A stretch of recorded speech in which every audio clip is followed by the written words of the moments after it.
Welcome, everyone, for coming tonight. We'll wait a few more minutes for folks to sign on, and then we'll get started shortly. Thank you.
Everyone, we'll get started in just a little bit.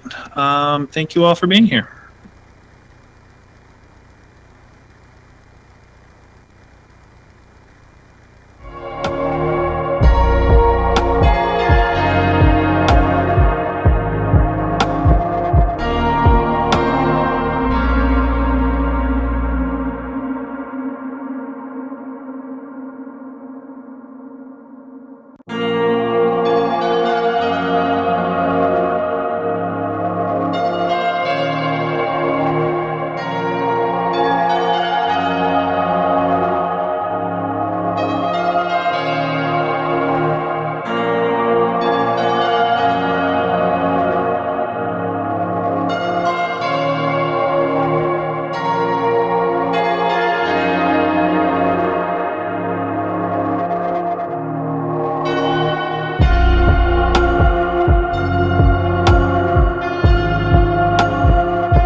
Welcome, everyone. I'm Dr. Aaron Engel, Superintendent for the School District of La Crosse, and we're hosting this opportunity for commentary on the Facility Advisory Committee's report.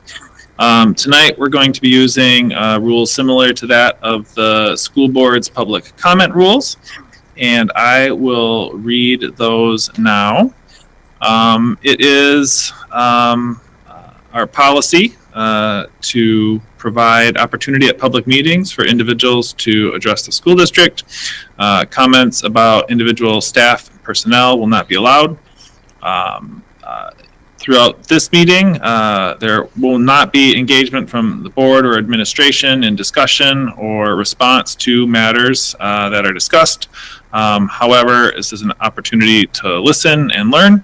All speakers are reminded that there are time limits to speaking, and those are 5 minutes. This limit will be strictly enforced. I will keep track of the time and notify the speaker when the time is running out. You are also asked to give your name and the school district where you reside at the beginning of your time for the public record. We have 2 speakers registered today. And the first is Vanessa, daughter of Lois. I don't see her name listed here, but if she is on the call, I would invite her to unmute herself and introduce herself. And then is Vanessa, daughter of Lois, present? Hi, that's me. Wonderful. Excellent. A friend's computer.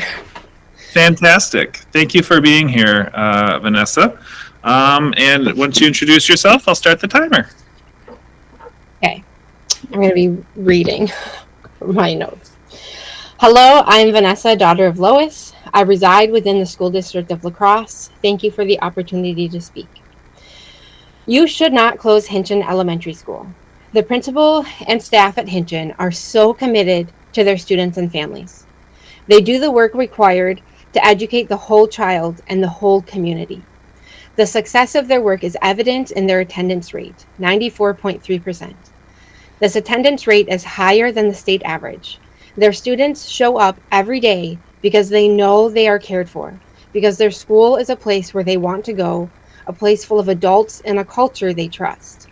I have worked in a number of the schools in La Crosse, and I can tell you that not all of our schools have what Hinchin has. The principal at Hinchin is a true leader, a leader with vision, a leader with the skill to call their employees into that shared vision and to lead them forward together. If you close Hinchin, you lose all of that work. Hinchin has been a model school in this district, a model for carrying out the C3 co-plan to co-learn to co-serve process, and for doing the district's equity work. Sure, they could start over and they would be good at it, but why destroy all of the progress they have made at that building? Your report is full of statistics and tables, but it is void of the heart and the passion of the actual human beings at Hinchin who put the work in every day. Hinchin is not adequately represented in this report. Everything that we would lose by closing Hinchin is not represented in this report. Furthermore, the students and families who attend Hinchin are some of the most vulnerable populations. These families and students deserve the stability of staying at their school, the school they have all worked so hard to grow and build together. Moving them to other buildings in an effort, as you state in your report, to create more socioeconomic balance is an example of pretending to support a vulnerable population while actually causing disruption to that population so as to avoid inconveniencing the families of higher socioeconomic status. In your report, you list the percent capacity at which our elementary schools are operating. I work at Longfellow Middle School, and I can tell you some of the struggles we are facing this year due to the Lincoln closure. I am not able to work with my EL students during our flex time in the morning because we do not have enough rooms. Some of my colleagues in special education have faced the same challenge of not being able to meet with their students at times when they need to. We do not have space to have a food pantry to get food to our families in need. Our restorative justice program is no longer able to have a designated space. There are more difficulties too. Just because we can fill the building to capacity does not mean that we should. We need space to be flexible and to be human. Before you close another student building, you should propose another referendum. Our community clearly supports our schools. Just look at all of the Save Our School signs that are all over our city. I think our community does not want the district to build a new building, but we do want to support our schools. Before you close another student building, you should close the Hogan Administrative Building. Our administration could use the opportunity to get creative about how they fit into our buildings where our students are. However, if you insist on closing a student building, Hinchin would be a great place to send displaced staff, students, and families. The strong culture and community that Hinchin has worked so hard to build will easily and openly incorporate these displaced community members. I implore of you, do not close Hinchin Elementary School. Thank you.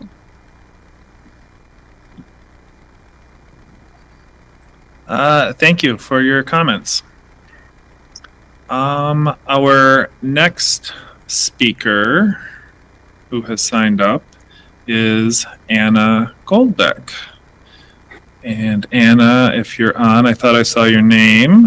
Feel free to unmute and introduce yourself, and I will start the timer. Hi, yes, I am Anna Goldbeck, and I am a resident of the school district of La Crosse. I am here tonight as a former student, a former employee, and current parent in the school district of La Crosse. It is my understanding that the school board will be in attendance tonight and will be reviewing information from this meeting. For that reason, I wish to use this as my opportunity to urge the school board of La Crosse to reject the Facility Advisory Committee's recommendation to close Northwoods and Hinchin Elementaries. I worked at the School District of La Crosse in the Buildings and Grounds Department for 5 years and am confident that there is only one person on the Facility Advisory Committee that has spent more time inside each of our schools than I have. During my time with the district, I had a more in-depth view into our buildings than many ever will. I have traveled through the secret tunnels, ordered asbestos abatement, tested school water, worked on transportation and facility budgets, and many other things. My vast opportunities, as well as my facility manager certification from the Wisconsin Department of Instruction, allow me to confidently say Emerson and Spence elementary schools are the least functional and the least efficient elementary school buildings that offer the shortest longevity to the district. While it is no longer in question which buildings the Facility Advisory Committee has selected to close, I feel it necessary to note that while I agree that closing at least one building is necessary, the Facility Advisory Committee was steered in the direction to close the wrong one. Throughout this process, the district has said many times that they are trying to be as transparent as possible, but the district was not forthcoming that members of the Facility Advisory Committee, as well as the facilitator, were handpicked by district administration. This information is not located on the FAC website and only came to light when the superintendent was asked about how the committee was formed. I don't feel that this group that represents friends and family of district administration is the most appropriate group to be making decisions that will affect so many students and families. At the November 20th board meeting, one of the Facility Advisory Committee members said, and I quote, "I don't think our public has a true understanding of what the declining enrollment is doing and what that position is putting you in as decision makers. That was clear in the referendum that did not pass. That's true from impassioned parents and students," end quote. I strongly disagree with this statement. I, along with other members of my Northwoods community, have spent countless hours reading FAC slides, watching the FAC meetings, and studying every single document on the FAC website. It's possible that we've spent more time studying this information than some on the committee have. With that said, if someone on the committee is saying that we aren't informed, neither is that committee. How could the board confidently accept a proposal from this group? According to the district's own potential decision parameters, Emerson has the least school-owned outdoor space. Emerson is the oldest building and has lots of forthcoming maintenance needs. Emerson has very little flexibility for multi-purpose structurally. Emerson pickup and drop-off is the least safe. The FAC slides noted multiple times that 0% of the students at Emerson qualify for transportation. Yet it is a fact that Emerson does bus regular ed students to and from their school. Every single con on that same list regarding Northwoods is due to its location, reworded multiple times. One of its many pros, Northwoods offers the longest future lifespan. Other buildings should be replaced in 1 to 20 years. Emerson is one of those buildings, possibly the building that should be closed in 1 year. The FAC also discussed the potential of tearing down our older buildings and rebuilding on their sites. I find it hard to imagine that we would close Northwoods, the second newest building on our district with the largest green space, to rebuild at Emerson, the district's second smallest site, second only to the newly purchased multi-million-dollar project, La Crosse Polytechnic.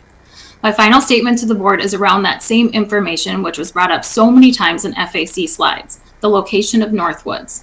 How could the same Board of Education suggest that we close Northwoods as an elementary based on its location when less than 12 months ago, the board was pushing for a referendum for a high school on the far south side of La Crosse?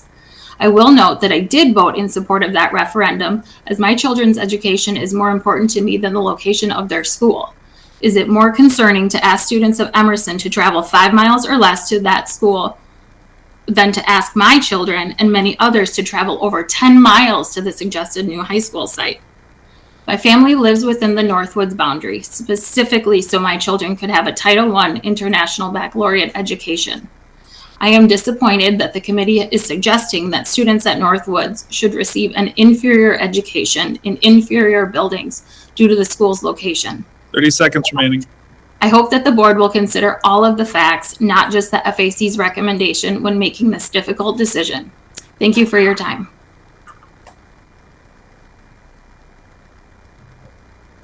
Thank you for your comments. That is all the registered speakers we have for this evening. Thank you all for attending. We have another public comment session on Wednesday, November 29th. If anyone wishes to speak, you can reach out to Laura Steigerwald at the district offices to sign up. The deadline for signing up is 4:00 p.m. on November 29th. Thank you all for coming and have a great day.